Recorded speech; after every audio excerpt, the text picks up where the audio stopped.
welcome back to the Growth Junction, the podcast where we dive deep into Web3, Bitcoin finance, and crypto by speaking with industry leaders who are shaping the space. I'm Dennis. I've been in the space for 2.5 crypto cycles, and I've definitely felt the anxiety of the highs and lows in my wallets. Before this, I used to work for multiple marketing companies, one of which being a top Web3 agency. Today, I am thrilled to welcome Christian Sauer, the co-founder of Soonami, a cutting-edge venture builder mixing up the Web3 space. Through funding, mentorship, and a borderless platform, he's helping founders to turn bold ideas into thriving realities. Christian, thank you so much for coming on and welcome to the show. Please take a moment to introduce yourself and let's get going. Yeah, thank you, Dennis, for having me. I'm really excited to be here. And yeah, I'm Chris. I'm a serial entrepreneur. Started a couple of companies, sold also some of them. And now fell in love with the blockchain, fell in love with, digital new technologies. And that's how we ended up developing Soonami. It was during COVID, when we all felt a little disconnected, and we thought there must be, millions of entrepreneurs feeling that way. And then I looked at the market and I heard that there are 580 million entrepreneurs out there in the world. And I was like, okay, probably some of them, they have the same feeling that they would like to have a platform where they can meet each other and develop their ventures. And that's what we started building with Soonami. Awesome. So it's like a tsunami almost, like a tidal wave of change. What's the story behind the name and how does it reflect the ambitions of, disrupting the space?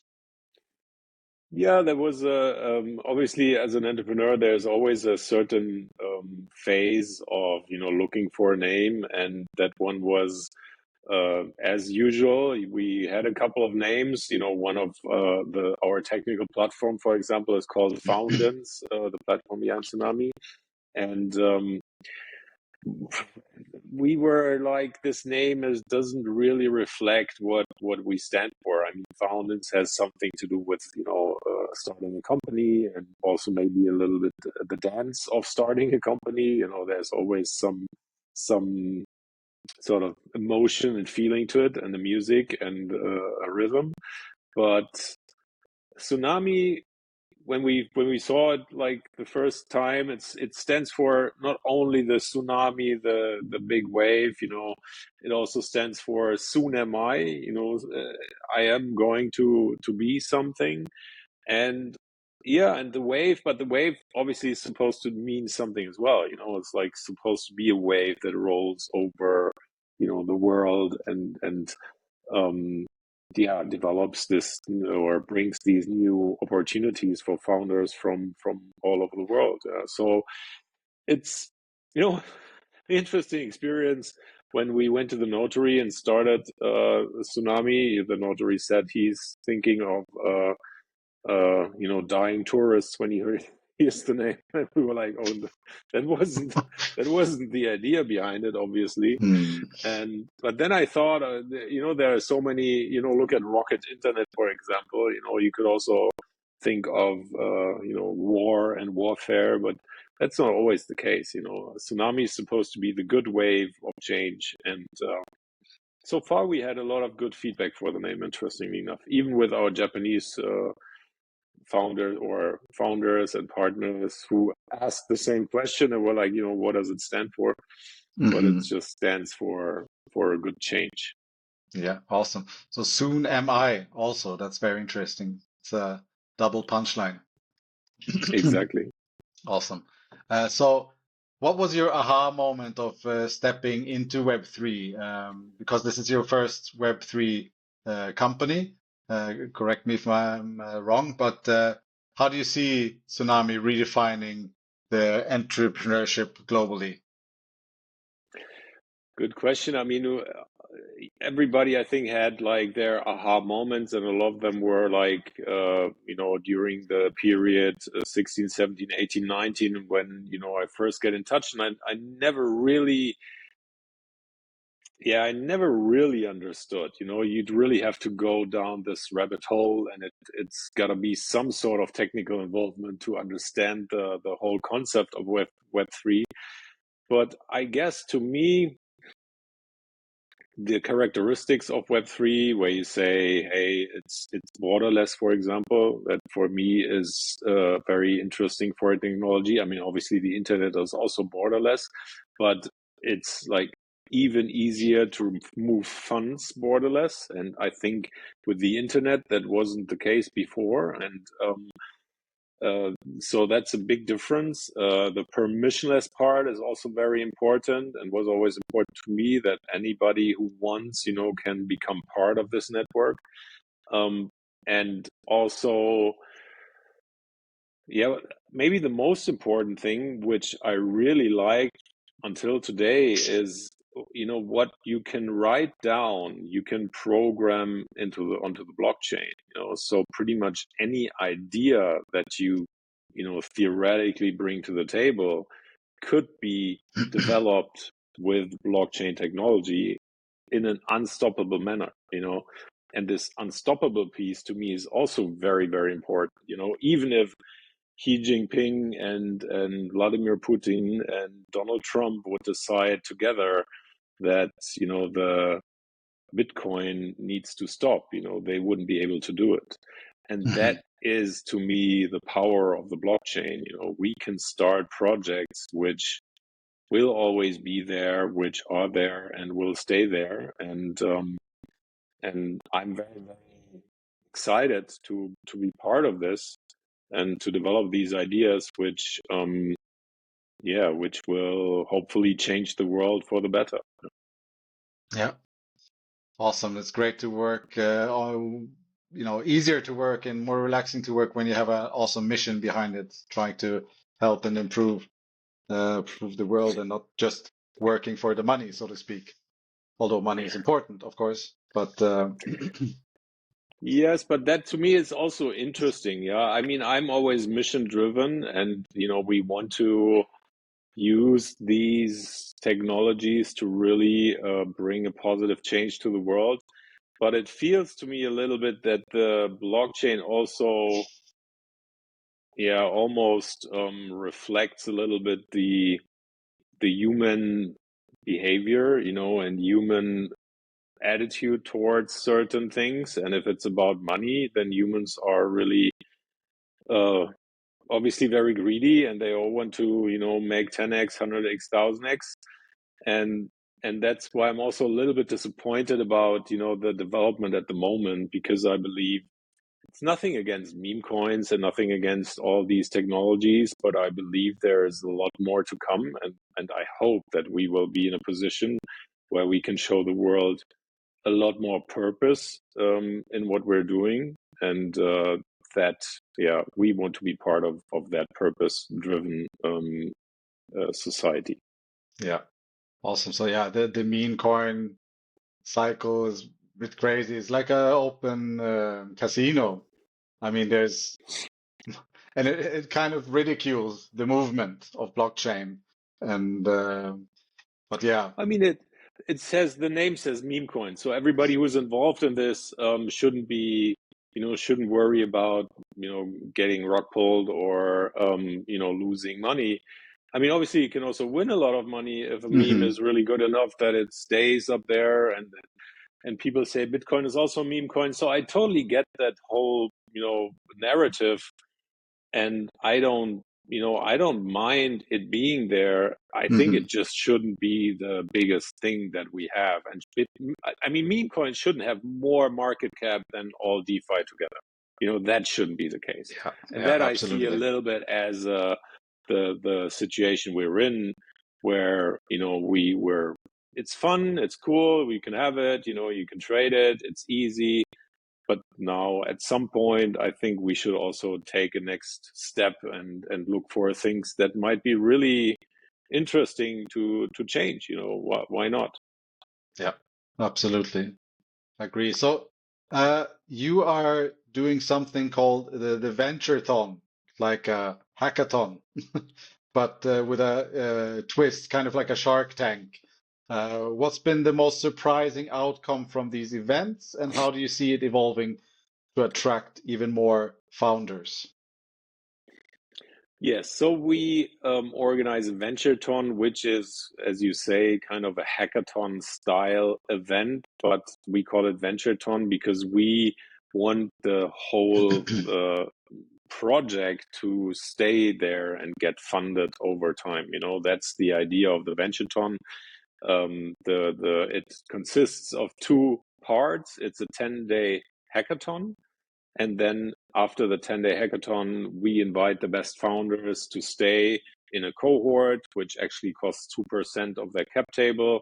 And then after that cohort, we commit 20K investment, and that the best teams also get presented in front of a lot of investors at our demo day. And so far we're now in the inviting for the seventh cohort. In the last cohort, we had, I think, roughly 400 builders. In the one before, it always grew a little bit. And I mean, there are a lot of outcomes, yeah, because we see teams starting, from educational startups to infrastructure to a lot of DeFi technologies, but also we have startups who want to look at your personal well-being. I mean, there's so many different startups we're looking at in Web3 and AI that it's really, really interesting to see what kind of ideas are actually coming out of the market. And that to me has also been a very, very, good learning to see that there is a very broad perspective of the founders out there, and that the founders from different parts of the world also bring different ideas to the table, depending on where they come from. And we obviously love that because we want to support the founders with not only advisory and knowledge and mentorship, but also with we want to start a different approach of venture building because, I have myself started 10 ventures roughly. And the usual approach for me was I started a limited company in Germany, and then, I got it funded and developed it further. I probably wouldn't do that today anymore because, Germany is a crazy bureaucracy. The funding environment in Germany is not as good as in other countries, compared, for example, to US or Singapore or even Switzerland sometimes. Yeah. And the exit valuations are also lower. And therefore is what we suggest the founders is start with a digital entity first, because the digital entity is a lot more flexible. You get a cap table, you can decide who's going to be the co-founder. You can tokenize the cap table in the beginning if you want to, but with non-tradable tokens. And you can have vesting contracts, you can have everything that you need from an entity. You can have in a digital entity in the beginning until you find product market fit. And then you might be in a position to to say, okay, now we got to move this entity to Delaware, to Wyoming, or to Dubai, to Zug in Switzerland because we want to tokenize.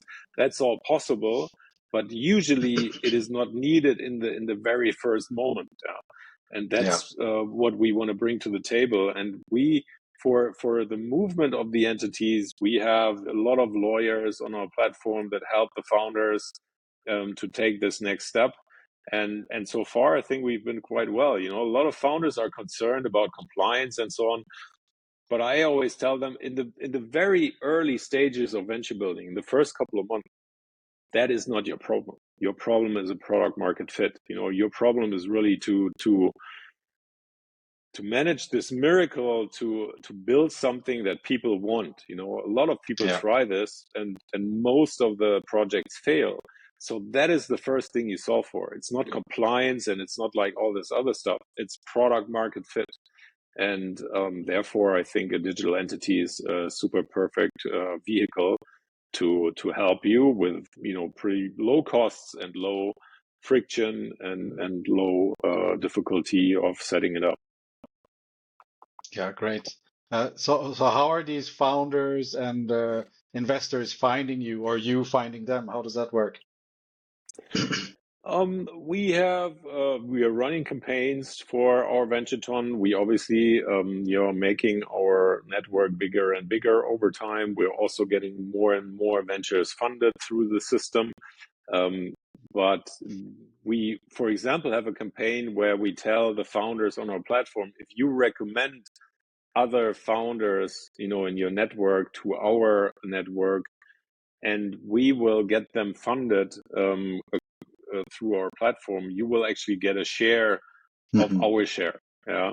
So we incentivize this behavior, and that works quite well. I think founders really understand that they, need to, uh, yeah, invite also and recommend other good founders, and only through this network, this gets to the next level. Yeah. We also award badges on our platform for Hmm. experienced founders who have already sold, or a company, for example, who have already an exit.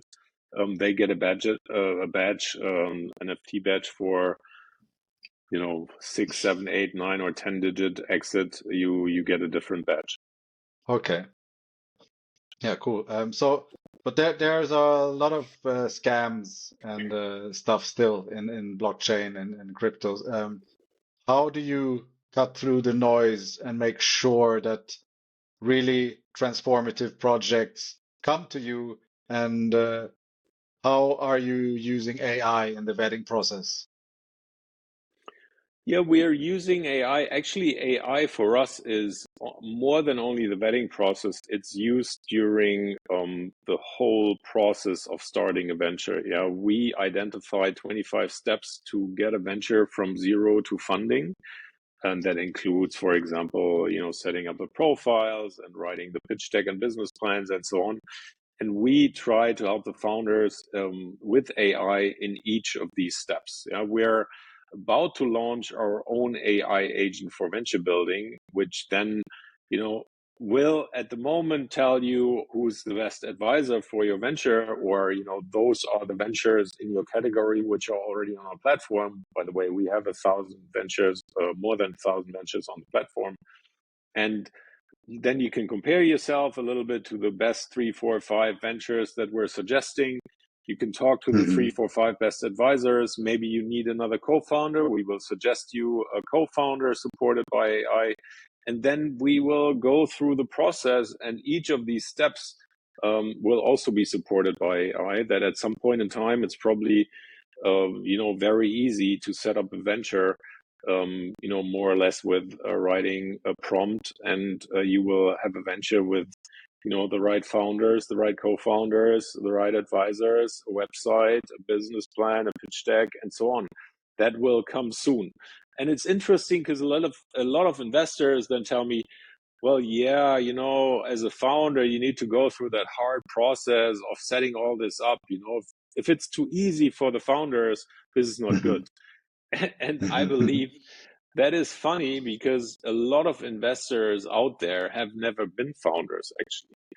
And I personally believe that, being a founder, is always looked at as, oh, these people are so cool, they're entrepreneurs, and they are like, they're their own boss. Nobody tells them to do anything and so on. You can decide all day what you want to do. But then, I've been a founder 25 years of my life, and I had a couple of good exits nevertheless. But, I think what most of the people don't understand is that if you're a founder, no matter how successful you are, you're always almost bankrupt, almost. Hmm. I mean, look at Elon Musk at the moment, Yeah. he's the richest man in the world, and he should be afraid of losing Tesla at the moment. Like, if nobody Yeah. buys his cars, his everything will implode, like all the market cap and so on. So you're never really out unless you sell it and you put your 300 billion on, like, I don't know, investments which are diversified. But I think as long as most of your wealth is within one entity and one venture, you're always there's always a certain probability that you will be able to lose all this. And Yeah. you know, to me, founders are the heroes. They usually hear a no. Usually, if you as a founder start something and ask something, you will get a lot of no's. Yeah, you're doing sales all the time. Sales is Yeah. 1 or 2% success rate in sales. So you get 49 no's until you get one yes. And I mean, that's the life of a founder. And I think a lot of people mix that up because they're not really used to that. And that's why I feel with founders and I want to help them. From your point of view, Christian, at Soonami, you founded multiple companies and you help startups navigate the centralized landscape. And what are the biggest hurdles you've observed for these founders? Is it tech, regulation, or mindset? And how do you help them overcome this problem? There are so many different hurdles for founders that it is really, really hard to identify the one biggest hurdle. Obviously, it's a lot of the times it's finding a technical co-founder that can help you actually execute on the ideas that you have. But there are also so many other things, you know, finding the right setup for your venture, finding the right idea, finding the right advisors and mentors. So it's really hard, and that's why we decided to also have a suite of you know, support tasks that we offer on the platform, and not only one or two things. So we have you know, a DAO structure that we give to the builders, and with this DAO they can, you know, use the DAO to manage their cap table.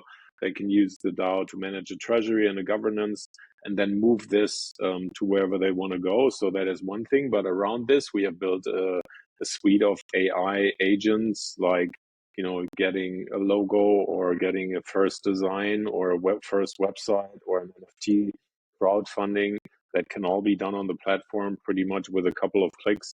And I think that's the idea of the platform, to really get these ventures funded quickly and yeah, started through our community.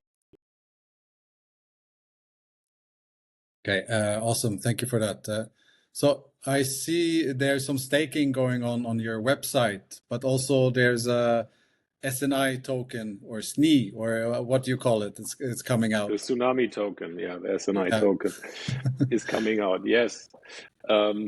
So we are preparing a fair launch model for our token, meaning that you know, the builders and our developers on the team and also the investors will receive parts of the token that will be minted in the fair launch. The fair launch means that there is no prior distribution of the token to all the shareholders like it is usually done.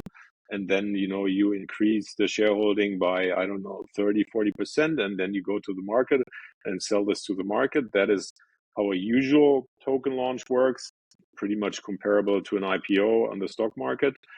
And what we do now is a fair launch. So we have today minted 0 tokens, and now every week we will mint a 200,000 token to builders, to the team, and to the existing investors, and to the liquidity providers who actually support the launch with staked Ethereum.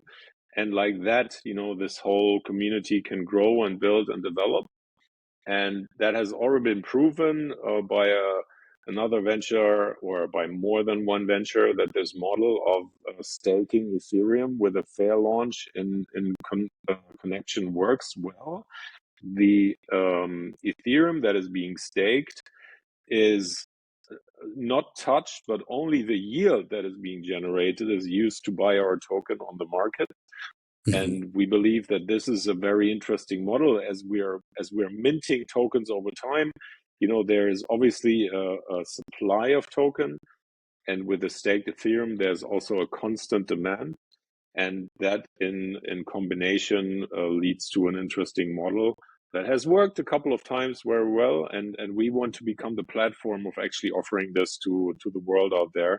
We believe that more token launches with staked assets should be held. Interesting. So looking at the market right now, how do you see the landscape, and how does it make your job easier or harder for Soonami? Yeah, the market right now obviously is a little disappointment. I mean, everybody thought, I think, after the positive administration or after that, the switch from being rather negative towards crypto and Web3, to a more positive administration in the US, this switch hasn't yet really kicked in. The markets are pretty much at a level before, the Trump administration. And I believe there is definitely a lot of potential, but I believe we also have to do a lot of homework ourselves. Yeah, as I said, if it's just meme coins that we can trade, I think the rest of the world will say, "Hey, come on, guys, that's not what we came up with in the beginning. We came up with a lot more ideas, and that's also what we want to bring to the market. We want to see the best ideas will get the best funding, and that's where it starts. I think we will need to have the best ideas out there, and once we have these ideas, we hope that it's also going to be a leverage in terms of valuation of the whole ecosystem, and also the innovation that is coming to the table. We want to use the assets that there are, and there are 2 trillion in assets, which is a lot of money. And if we could use that yield to innovate the whole ecosystem, I think this would be an amazing development. And to me, at the moment, everybody is building rails, which is important, but I don't know if we need another layer 1 or layer 2 or even layer 3s. I don't know about that. I think we have a lot of these, and now is the time that we make it easier to bridge assets. Maybe, I mean, that we've already tried that for years now, to bridge assets, but it's not going to be easier to bridge assets if there are constantly L1s and L2s added. So I guess it would be helpful to now start having real world applications that people actually use with a real use case and real utility, instead of adding another L1 or L2. Yeah. Great. So we are coming to the end of the interview. A couple of more questions. But what are your goals for Soonami within, say, 6 months up to 36 months? Yeah, the first goal will be our token launch. We're planning this during the next couple of months, and obviously we're now considering which chain and what time exactly, and during what kind of market are we launching this. But we believe that our the setup is going to be strong enough to really get to a proper market cap from the early beginning on.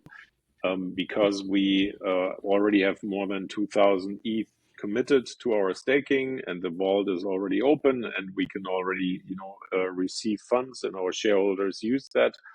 And so the token launch is going to be one thing, but also the AI agent. I see a world where founders just use a digital assistant to start their ventures quite easily, and to get a structure, a website, a pitch deck, a data room, and all of this more or less within minutes. And that's what we stand for. That's what we support, and we want to see the founders succeed, and we don't want to limit them in any sense. I think that's also important. Some of the founders say, yeah, if I go to your platform, I'm going to be limited in this and that. We don't want to limit any founder in anything. We just want to give them tools to actually accelerate their development, and to connect them to the right support in the whole venture ecosystem. And that is something that we want to do, and nothing else. Yeah.